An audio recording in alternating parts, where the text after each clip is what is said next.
I'm Emma Wilson, 26 years old, and until last year, I believed my education was secure through the trust fund my grandmother lovingly established for me. That security shattered when I discovered my parents had drained nearly every penny to finance my sister Vanessa's lavish lifestyle. They thought I would stay silent to keep peace in the family. They were wrong. What they never anticipated was the phone call from the bank manager that would turn their smug confidence into pure panic. Before I continue my story, I'd love to know where you're watching from. Drop your location in the comments, and if you've ever been betrayed by family, hit that like and subscribe button. My grandmother Evelyn was the most remarkable woman I've ever known. Unlike my parents who inherited their comfortable lifestyle, Grandma Evelyn built her success from nothing. She came to America with just $50 in her pocket, worked 3 jobs simultaneously, and eventually started a small import business that grew into a respectable company. "Never expect handouts, Emma," she would tell me while we baked cookies in her warm kitchen that smelled of cinnamon and wisdom.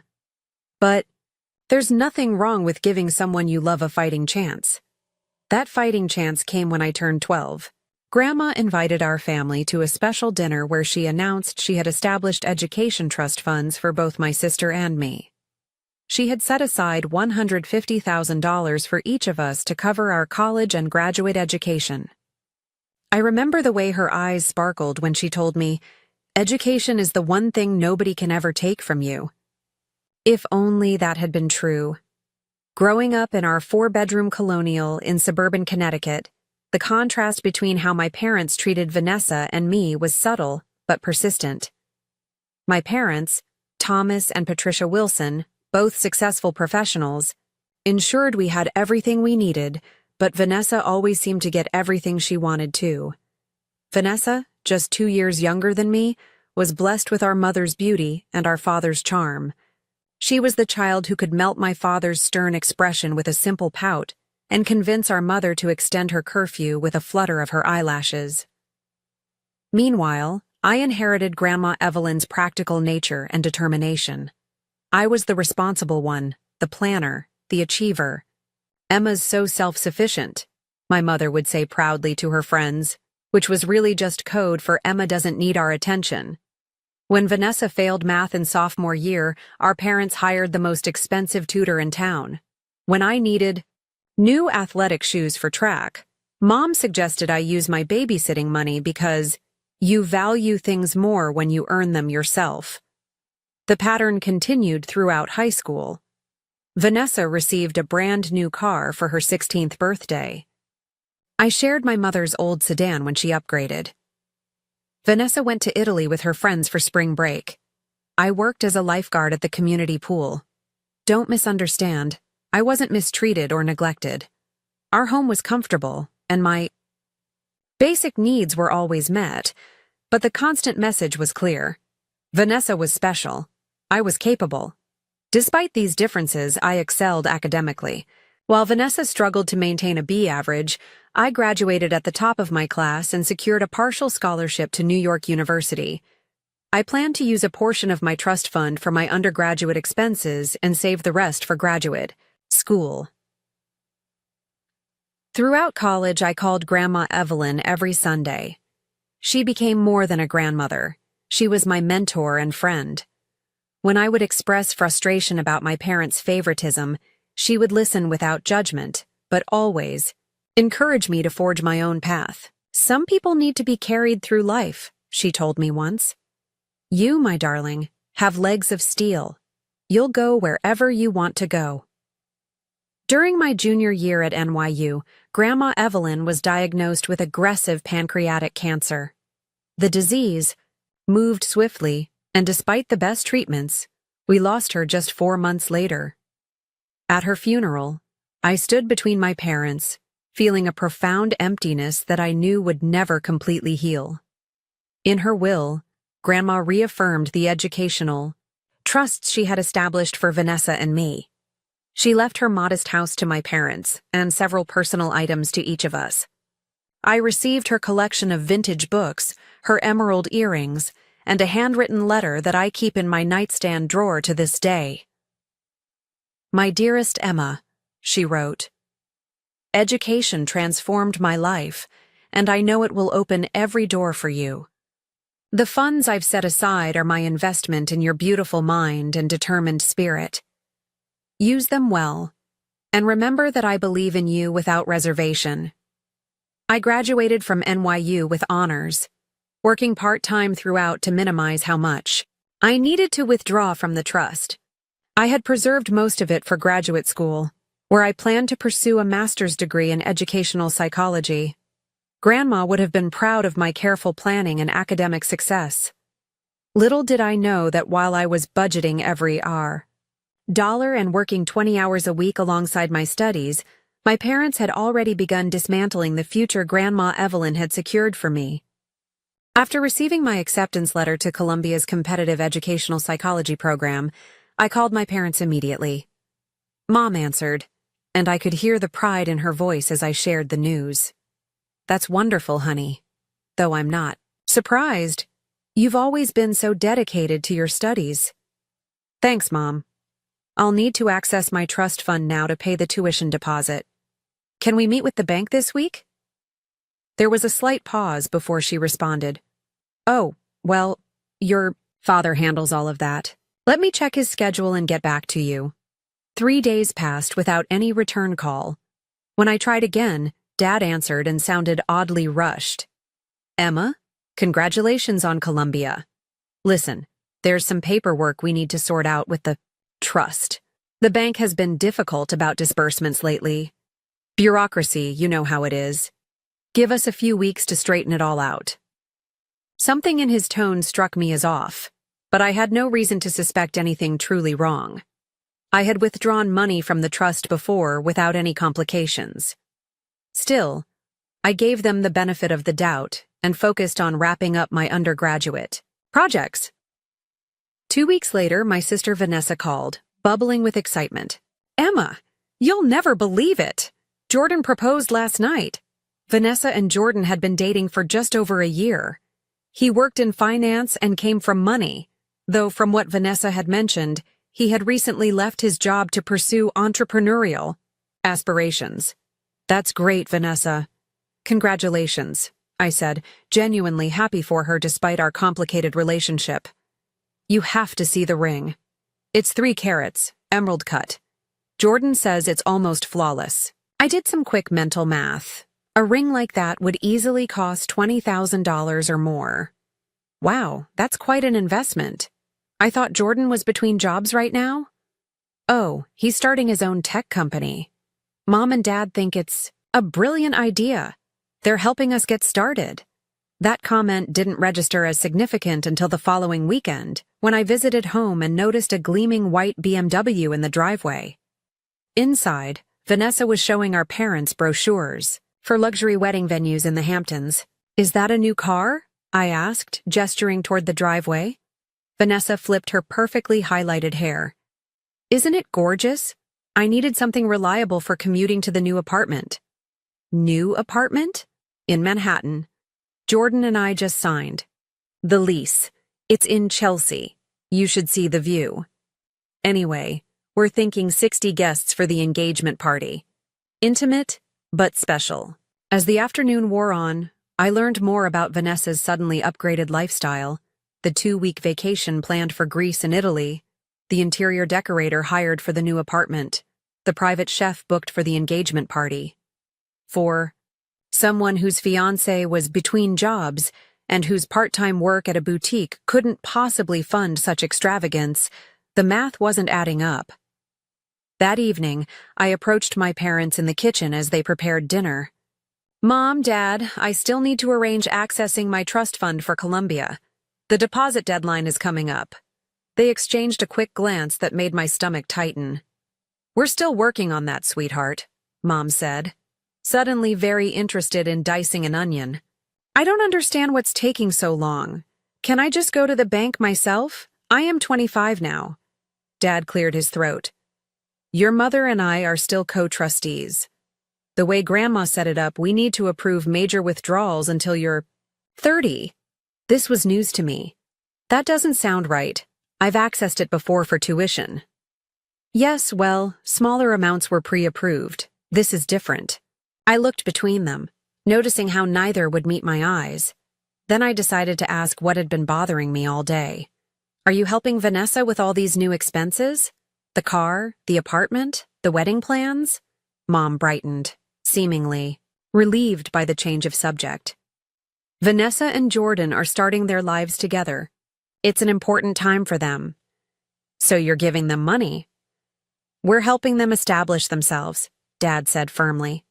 They have big plans. And my education isn't a big plan? I felt my voice rising. Columbia's tuition is due in 3 weeks. I need to know if I can count on the trust fund Grandma set up specifically for my education. Don't be dramatic, Emma, Mom sighed. You've always found a way to make things work. You have your scholarship and savings. Vanessa needs more support right now. The conversation ended there, but my concerns were just beginning. That night, I couldn't sleep. The luxury car, the expensive apartment, the elaborate wedding plans. None of it aligned with Vanessa and Jordan's actual income. And my parents' evasiveness about my trust fund sent warning bells clanging in my mind. The next morning, I drove to my local branch of First National Bank, where both trust accounts had been established. I requested a meeting with the manager, prepared to use my status as beneficiary to at least get some information. The bank couldn't tell me much without my parents' authorization, but I learned 2 crucial things. Yes, I was still the named beneficiary, and yes, there had been significant account activity in the past year. The customer service representative suggested I return with my parents to discuss further details. As I drove back to my small apartment near campus, anxiety gnawed at me. Columbia's deposit deadline loomed closer. My savings wouldn't cover even the first semester's tuition. Student loans were an option, but Grandma Evelyn had specifically established the trust to prevent educational debt. I called my parents every day that week. Each time, they had a new excuse. Dad was traveling for work. The bank needed additional documentation. They were consulting with their financial advisor. The pattern was clear. They were stalling. Meanwhile, Vanessa's Instagram filled with photos of her shopping sprees, her new apartment's renovation, cake tastings, and venue tours. Each image felt like a personal assault, especially when she posted about the amazing European vacation our parents had surprised her and Jordan with as an engagement gift. By the 3rd week of evasive responses from my parents, I knew something was seriously wrong. I made an appointment to meet with Mr. Jenkins, the bank manager at the main branch where Grandma had established the trusts. I didn't tell my parents about the meeting. Something told me I needed to understand what was happening before confronting them again. My hands trembled as I parked outside the imposing brick building. Whatever I discovered inside would either calm my growing fears or confirm them. Either way, I couldn't continue in this limbo of uncertainty and suspicion. It was time to learn the truth about my future. I smoothed my skirt nervously as Mr. Jenkins reviewed the account information on his computer screen. He was in his 50s, with kind eyes behind wire-rimmed glasses and the professional demeanor of someone who had delivered both good and bad financial news countless times. Ms. Wilson, as the beneficiary, you are entitled to certain information, he began, his tone carefully neutral. However, as your parents are still the co-trustees until your 30th birthday, they retain significant control over disbursements and management. I understand, I said, trying to keep my voice steady. I just need to know if there are sufficient funds available for my graduate program tuition. The first payment is due in less than 2 weeks. Mr. Jenkins removed his glasses and rubbed the bridge of his nose, a gesture that made my heart sink before he even spoke. Ms. Wilson, Emma, I'm afraid I have concerning information to share with you. Your educational trust currently holds a balance of $3,782.14. The room seemed to tilt beneath me. That's impossible. There should be over $100,000 remaining. He turned his monitor so I could see the screen. The account has experienced significant withdrawal activity over the past 24 months. Here's the transaction history. The list of withdrawals sprawled down the screen like accusatory fingers. $20,000 transferred 6 months ago. $35,000 withdrawn last summer. $25,000 withdrawn 3 months ago. Smaller withdrawals of $5,000 to $10,000 scattered throughout. Who authorized these? I whispered, though I already knew the answer. All withdrawals were authorized by the co-trustees, Thomas and Patricia Wilson. The funds were transferred, primarily to 2 accounts, a joint account held by your parents and an individual account under the name of Vanessa Wilson. My grandmother's money, my educational future, had been systematically drained to fund my sister's lavish lifestyle. The car, the apartment, the wedding plans, the startup money for Jordan's business venture, it all made sickening sense now. Were these withdrawals designated for educational purposes? I asked, remembering that Grandma had specifically established the Trust for Education. Mr. Jenkins hesitated. The trust was indeed created with educational intent. However, as co-trustees, your parents have certain discretionary powers. But the money was meant for my education, I insisted, my voice cracking. My grandmother wanted to ensure I could complete my graduate studies without debt. I understand, and I sympathize with your situation, Mr. Jenkins said gently. These are sensitive matters, especially within families. Tears welled in my eyes, but I fought them back. I wouldn't break down in this mahogany-paneled office in front of a man who saw financial betrayals every day. But this wasn't just about money. It was about my grandmother's wishes being disregarded, about my parents' blatant favoritism, about my future being sacrificed for Vanessa's comfort. I remembered Grandma Evelyn's words when she announced the trust. Education is the one thing nobody can ever take from you. She had been wrong. They had taken it, or at least they had taken the means to obtain it. Is there anything I can do? I asked finally, hating how small my voice sounded. Mr. Jenkins looked thoughtful. Let me review the original trust documentation more thoroughly. Sometimes there are provisions or clauses that might be relevant to your situation.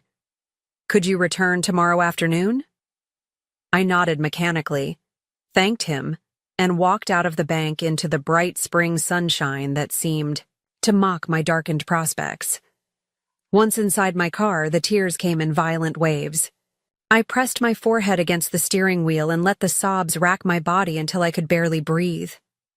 Images of Grandma Evelyn flooded my mind, her proud smile at my high school graduation, her unwavering belief in my potential, her carefully planned financial gift that was meant to secure my future.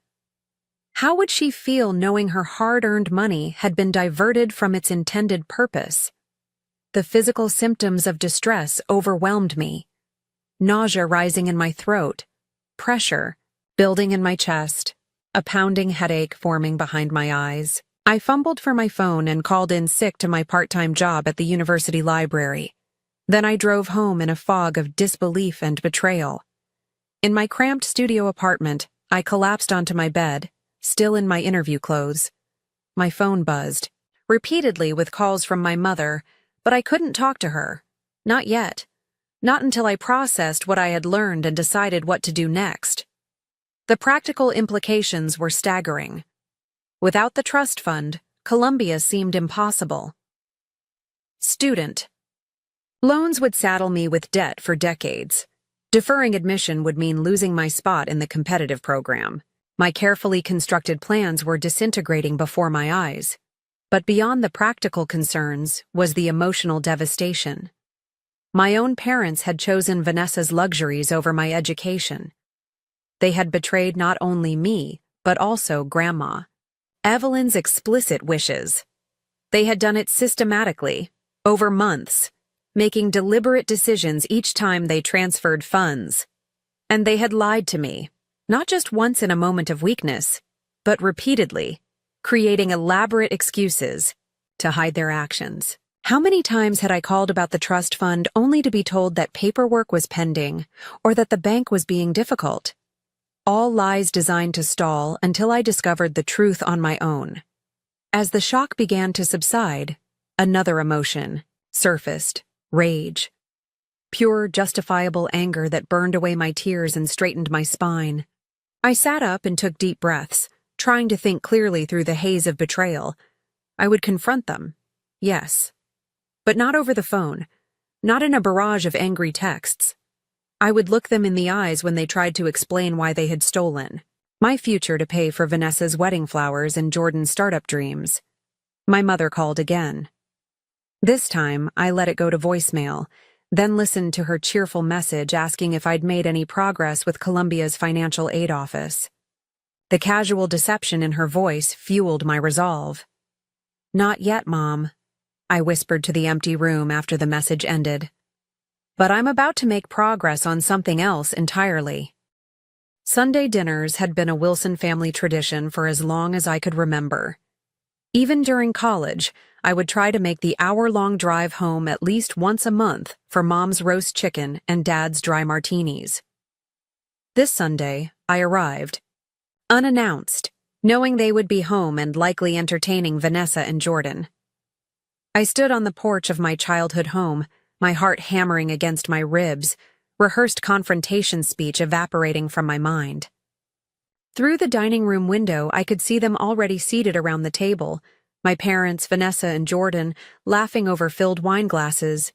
I rang the doorbell instead of using my key. Mom answered, surprise and delight lighting her features before she registered my expression. "Emma, we weren't expecting you. Is everything okay?" "No, Mom. Everything is not okay." She faltered but recovered quickly. "Well, come in. We're just starting dinner. I can set another place." I followed her to the dining room where Dad stood, to greet me with a hug I couldn't return. "There's my girl. This is a nice surprise." Vanessa waved from her seat, her 3-carat engagement ring catching the light as she moved her hand. "Emma, perfect timing. I was just showing Mom and Dad the table settings I've picked for the wedding." I remained standing as they all watched me expectantly. "I went to the bank," I said quietly. "I spoke with Mr. Jenkins about my trust fund." The temperature in the room seemed to drop 20 degrees. Dad's smile faded. Mom busied herself with the salad bowl. Only Vanessa and Jordan appeared unaffected. "Perhaps we should discuss this after dinner," Dad suggested, his voice tight. "No, we're going to discuss it now." I pulled out the account statement I had requested from Mr. Jenkins. "Would someone like to explain why there's only $3,000 left in the educational trust that Grandma established for me?" The silence that followed was deafening. Jordan shifted uncomfortably in his seat. Vanessa examined her manicure. Dad cleared his throat. "Emma, financial matters are complicated. Your mother and I made certain decisions based on the family's overall needs." "The family's needs?" I interrupted. "Or Vanessa's wants? Because I'm looking at withdrawals that coincide perfectly with her new car, her luxury apartment, and what I assume is seed money for Jordan's business venture." Mom finally spoke, her voice unnaturally high. "Emma, darling, you've always been so independent and resourceful. You have your scholarship, and you're so good at finding opportunities. Vanessa needs more support to establish herself." "Support?" I echoed in disbelief. "You emptied a trust fund that Grandma explicitly created for my education to buy Vanessa a BMW and fund her wedding?" "We're helping both our daughters in different ways," Dad said firmly. "Vanessa needed help launching her adult life. You needed help with education. We've provided for both of you according to your needs." "Except you've spent my educational funds on her adult life," I pointed out. "Columbia's tuition is due in 10 days. What exactly is your plan for that?" My parents exchanged glances. "We thought perhaps you could defer for a year," Mom suggested. Work full-time, save up, or perhaps consider a less expensive program. The casual way she dismissed my dreams made me physically ill. A less expensive program than the one I worked 4 years to qualify for? The one Grandma specifically saved to help me attend? Vanessa finally spoke up, her tone defensive. It's not like you're being left with nothing, Emma. You always figure things out, and my wedding is a once-in-a-lifetime event. And my education is what? A hobby, an optional extra. I turned back to my parents. Did either of you consider that what you did might be illegal? That trust was established for my education, not for Vanessa's wedding flowers. Dad's expression hardened. Now you listen here, young lady. As trustees, your mother and I have discretion over those funds until you turn 30. We made decisions we felt were in the best interest of both our daughters. How is leaving me unable to pay my tuition in my best interest? You're making this into a bigger deal than it needs to be, Mom said, reaching for my hand, which I pulled away. We're a family. We support each other. Sometimes that means making sacrifices. Sacrifices? I laughed bitterly. What exactly has Vanessa sacrificed? Vanessa stood up, her chair scraping loudly against the hardwood floor. I didn't ask them to give me the money, Emma. Don't blame me for this. Did you know where the money was coming from? I asked her directly. Her silence was answer enough. Jordan, looking increasingly uncomfortable, spoke for the first time. Look, Emma, I understand you're upset, but Vanessa and I are building a future together. My company has real potential. Once we're established, maybe we can help with your schooling. The condescension in his tone was the final straw. I don't want your charity. I want what Grandma intended me to have. Enough. Dad's voice boomed across the table. Emma, I understand. You're disappointed, but what's done is done. The money has been spent. Continuing this discussion won't change anything except to create a rift in this family. The rift is already there, Dad. You and Mom created it the moment you decided Vanessa's wedding was more important than my education. Mom began to cry, dabbing at her eyes with her napkin. Please, Emma. Can't we just enjoy our dinner as a family? We can discuss financial options for your schooling later. I looked around the table, at my father's stern disapproval, my mother's manipulative tears, Vanessa's defensive posture, and Jordan's barely concealed annoyance. These people had betrayed me, and now they wanted to sweep it under the rug, over roast chicken and mashed potatoes. I need to know exactly how you plan to make this right, I said, looking directly at my father. His expression told me everything before he even spoke. Emma, be reasonable. The money is gone. Your mother and I can't magically replace $150,000. So that's it?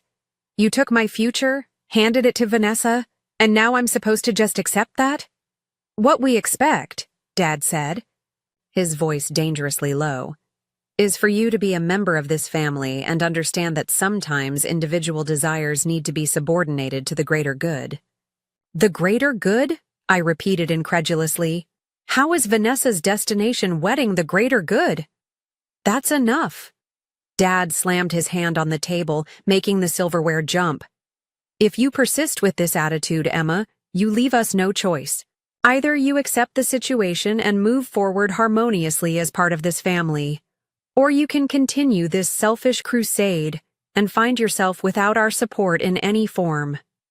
The ultimatum hung in the air like a toxic cloud. They were threatening to cut me off completely if I didn't quietly accept their betrayal. So those are my options?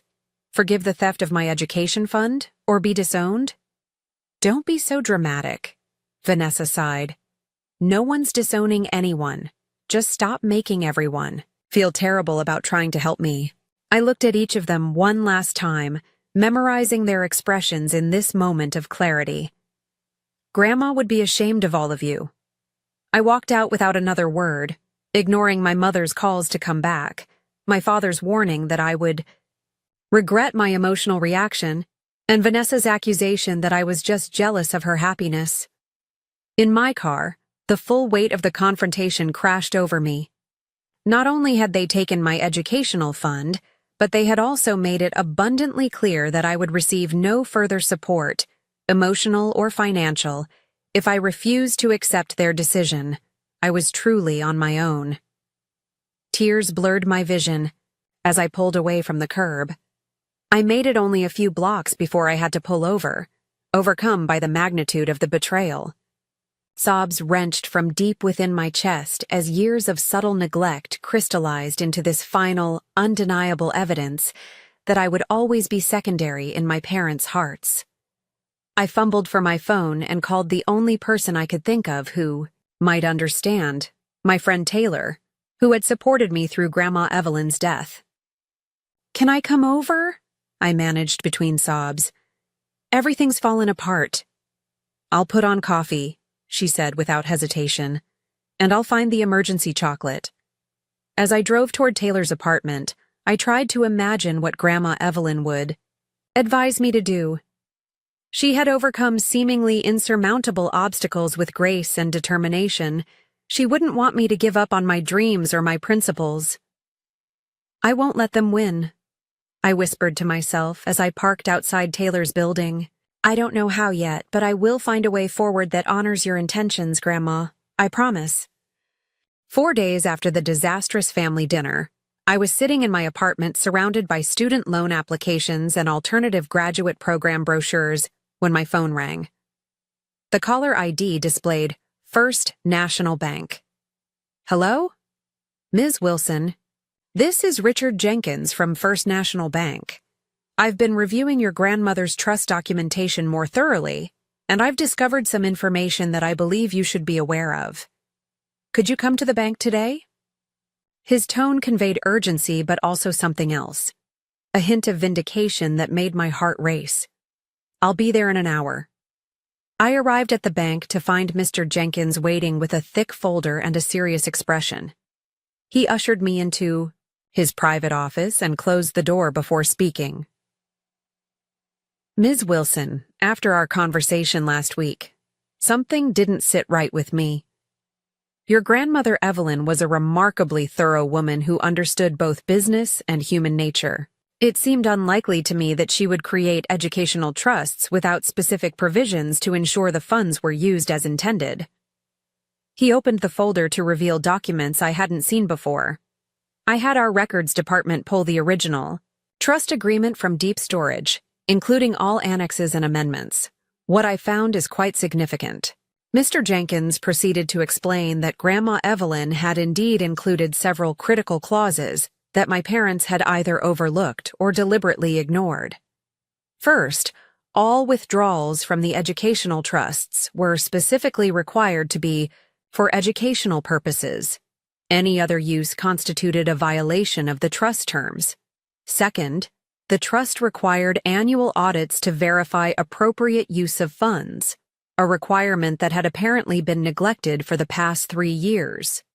Third, and most importantly, the trust included a clawback provision, allowing the bank, as the trust administrator, to recover funds that were misappropriated contrary to the trust's educational purpose.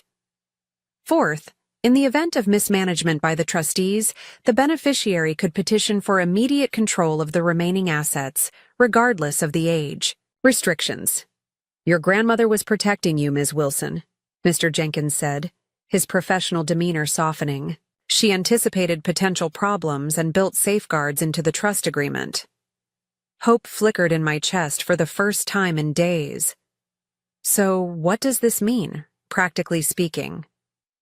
It means that the withdrawals your parents made for your sister's car, apartment, wedding expenses, and her fiancé's business venture were in direct violation of the trust terms. As the bank's trust officer, I have both the authority and the obligation to investigate this misuse of funds. He explained that the bank's legal department had already initiated a review based on the irregular withdrawal patterns. The large transfers had automatically triggered an internal flag, but without the beneficiary, me, raising concerns, the investigation had been proceeding slowly. Now that you've come forward, we can accelerate the process. The bank can potentially recover. The misappropriated funds from your parents and your sister. The implications were staggering. My parents could be forced to repay all the money they had diverted to Vanessa. But such action would undoubtedly destroy any remaining family relationship. This would mean legal proceedings, wouldn't it? Asked, torn between vindication and dread. Most likely, yes. Your parents would be formally notified of the trust violations and given an opportunity to voluntarily return the funds. If they refuse, the bank would need to take legal action to enforce the trust provisions. As the beneficiary, you would be a party to these proceedings. I sat in silence, absorbing the weight of this decision. Pursuing the recovery of my trust funds would mean publicly confronting my parents' betrayal. It would create a permanent rift in our family. Vanessa would undoubtedly see me as vindictive and jealous. Extended family would take sides. But the alternative meant surrendering my educational future and allowing my parents and sister to benefit from their betrayal of both me and Grandma Evelyn's wishes. I need some time to think about this, I said. Finally, Mr. Jenkins nodded understanding. Of course, this is a significant decision with far-reaching implications. However, I should inform you that as the trust officer, I am obligated to report these violations to the bank's legal department regardless of your decision to participate. The recovery process may proceed even without your active involvement, although your participation would strengthen the case considerably. As I left the bank, my mind swirled with conflicting emotions. Hope that the money might be recovered, anxiety about the potential fallout, guilt about the impact on my family, and underlying everything, a burning sense of injustice that demanded resolution. I called Taylor and asked if we could meet for coffee. I needed a sounding board, someone who could help me think through all angles of this situation. At the coffee shop, Taylor listened attentively as I explained what Mr. Jenkins had discovered. So let me get this straight, she said after I finished. Your grandmother specifically set up safeguards to prevent exactly what your parents did. The bank has the authority to recover the money, and you're still not sure if you should proceed. Put that way, my hesitation seemed foolish. It's my family, Tay. Going through with this would mean possibly never speaking to my parents again. Emma, Taylor said gently, they stole from you. They violated your grandmother's wishes. They chose Vanessa's luxury over your education. And when confronted, they threatened to cut you off if you didn't quietly accept their betrayal.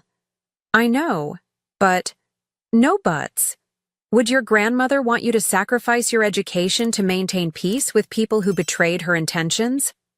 The answer was immediately clear.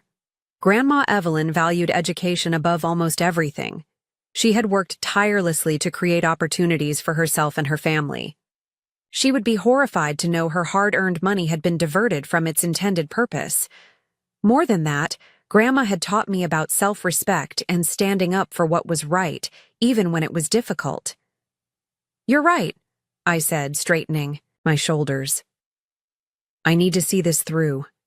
Not just for my education, but because it's what Grandma would want. She put those safeguards in place for a reason. Taylor squeezed my hand. It won't be easy. Your parents and Vanessa will make you feel like the villain in this story. But you're not. You're just holding them accountable for their actions. That evening, I called Mr. Jenkins and informed him of my decision to actively participate in the recovery process. He promised to connect me with the bank's legal team and advised me to prepare for a challenging road ahead. Before hanging up, I asked him a question that had been nagging at me. Mr. Jenkins, why are you helping me so directly with this? Isn't this beyond your normal duties as a bank manager? There was a pause before he answered. Your grandmother, Evelyn, was one of our most respected clients. She built her success through integrity and hard work. When she established these trusts, she told me personally how important they were to her, that her granddaughter's education was her legacy. Seeing those wishes disregarded so blatantly, well, let's just say I take my responsibilities as a trust officer very seriously. His words reinforced my resolve. This wasn't just about my future anymore. It was about honoring Grandma Evelyn's legacy and standing up for what was right, regardless of the personal cost. As I prepared for bed that night, I took out the letter Grandma had left me and read it again. One line stood out with new significance. "Remember that I believe in you without reservation." "I won't let you down, Grandma," I whispered. "No matter how difficult this gets, I'll see it through." The next morning, I met with Rebecca Chen, an attorney specializing in trust litigation whom the bank had recommended. Her office projected competence and discretion, exactly what I needed for the battle ahead. "Based on what Mr. Jenkins has shared with me and my preliminary review of the trust documents, you have a very strong case, Ms. Wilson," Rebecca explained, her manner both professional and compassionate. "Your grandmother created an ironclad educational trust with explicit protections against precisely what occurred." She outlined the process ahead. First, the bank would send formal notification to my parents detailing the trust violations and demanding repayment of misappropriated funds. My parents would have 30 days to respond. If they failed to repay or make acceptable arrangements, legal proceedings would commence. "Be prepared," Rebecca warned. "Once your parents receive the bank's letter, they will likely reach out to you immediately. They may attempt to pressure you emotionally, manipulate you, or even threaten you. It's crucial that you direct all communication through my office from that point forward." She was right. 3 days later, my phone exploded with notifications, 12 missed calls from my mother, 8 from my father, and a barrage of texts ranging from confused, "What is this letter from the bank?" to angry, "How could you do this to your family?" to manipulative, "Your father is having chest pains from the stress you're causing." Following Rebecca's advice, I sent a single text to both parents. "I've retained legal counsel regarding the misappropriation of my trust funds. Please direct all communication to Rebecca Chen at Chen Legal Associates," followed by her contact information. The response was nuclear. Vanessa called, screaming that I was trying to ruin her wedding and destroy her relationship with Jordan. Mom left tearful voicemails claiming I was tearing the family apart over just money. Dad sent a terse email stating that my actions had confirmed I no longer considered myself part of the Wilson family. Rebecca helped me document all these communications while advising me not to respond directly. "Every interaction now becomes potential evidence," she explained. "Let them reveal their priorities and attitudes in their own words." Meanwhile, the bank's investigation gathered momentum. Financial records revealed the full extent of the diversion. $126,000 had been transferred from my educational trust over 2 years, primarily to fund Vanessa's BMW, $38,000 down. Payment on Vanessa and Jordan's apartment, $40,000. Seed money for Jordan's startup, $25,000. Vanessa's engagement ring, $20,000. Deposits for Vanessa's destination wedding, $15,000. The remaining funds had gone toward various luxury purchases, including Vanessa's European vacation and shopping sprees. When confronted with this detailed accounting, my parents attempted to negotiate. They offered to repay $20,000 immediately and the remainder over 10 years, terms that would make the money useless for my current educational needs. "This is not a negotiation," Rebecca responded firmly. "The terms of the trust were violated, and the full amount must be restored within the time frame specified by the bank." As the legal process intensified, so did the family pressure.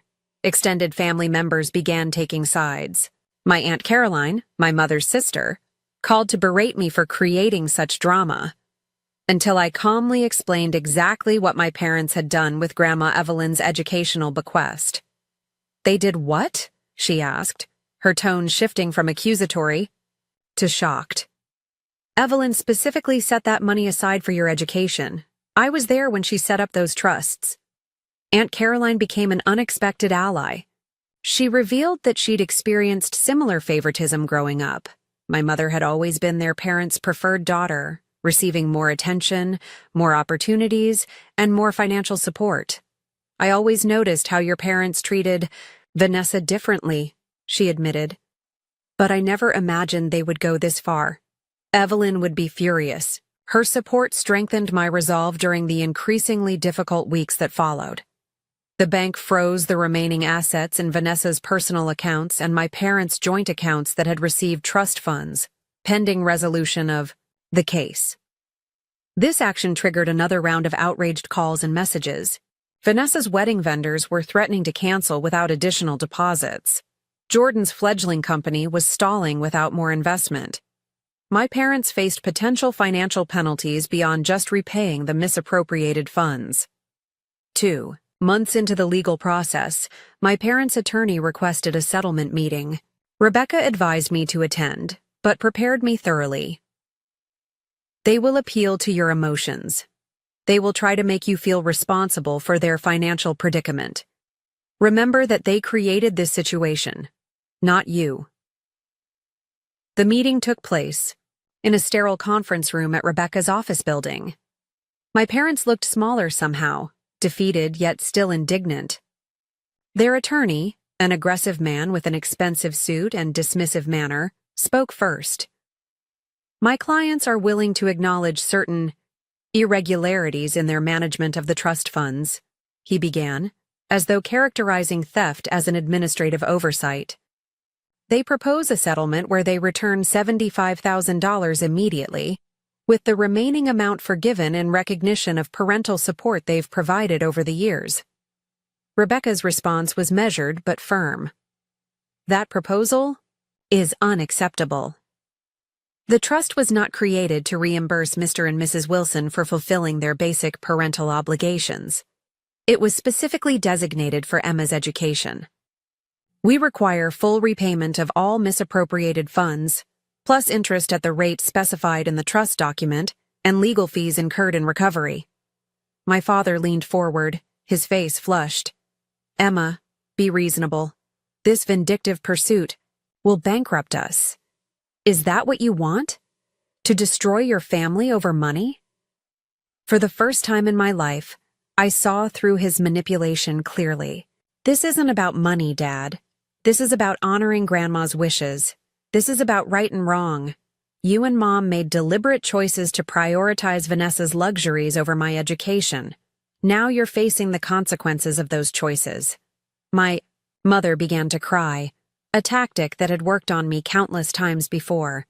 We've always loved both our daughters equally. We were just trying to help Vanessa establish herself. You've always been so capable, Emma. Being capable doesn't mean I deserve to have my future stolen, I replied calmly. Grandma believed in education. She wanted me to have the opportunities that her trust fund would provide. You betrayed both me and her. The meeting ended without resolution, but it marked a turning point. I walked out feeling stronger, clearer, and more certain that I was doing the right thing, not just for myself, but in honor of Grandma Evelyn's intentions. 3 weeks later, facing mounting legal costs and the prospect of a public court battle they would likely lose, my parents capitulated. They agreed to return the full amount, plus interest and legal fees. The money would come from refinancing their house, liquidating investments, and returning many of Vanessa's luxury purchases. Vanessa's wedding was downsized from a Hamptons extravaganza to a modest local ceremony. Jordan's company had to seek legitimate investors, rather than relying on my diverted education funds. The BMW was sold and replaced with a practical used vehicle. Throughout this period, I experienced waves of doubt and guilt, questioning whether I was being too harsh, too unforgiving. Taylor and Aunt Caroline provided crucial emotional support, reminding me that holding people accountable for their actions wasn't cruel, it was necessary. What they did was financial abuse, Taylor pointed out during one of my moments of wavering. They used their position of trust to harm your future. Standing up for yourself isn't vindictive, it's healthy. The day the funds were restored, to my educational trust, Mr. Jenkins called personally to inform me. "The full amount has been returned and secured," he told me, satisfaction evident in his voice. "Your grandmother would be proud of how you've handled this difficult situation." That night, as I sat alone in my apartment looking at the restored trust account balance on my laptop screen, I felt no triumph, no vindication, only a profound sadness for what had been irreparably broken. I had secured my educational future, but at the cost of my family relationships. My parents had made their position clear in a final email sent through their attorney. They considered my legal action an unforgivable betrayal of family loyalty. They would comply with the legal settlement, but wished to have no further contact with me. Vanessa's last text message was equally final. "I hope your precious money keeps you warm at night instead of family. Don't contact me again." I closed my laptop and stood by my window, watching the city lights flicker in the distance. The path ahead would be lonely, but it would be honest. And for the first time in my life, I was walking it on my own terms, with my integrity intact. 2 years have passed since the trust funds were restored. I completed my master's degree in educational psychology at Columbia with honors, using the money exactly as Grandma Evelyn intended. The graduation ceremony was bittersweet. Aunt Caroline attended, along with Taylor and other friends, but the seats where my parents and sister should have been remained painfully empty. The immediate aftermath of the legal battle was the hardest period of my life. Nightmares plagued my sleep. I questioned my decision constantly. The silence from my family felt like an amputation, a constant phantom pain where connection should be.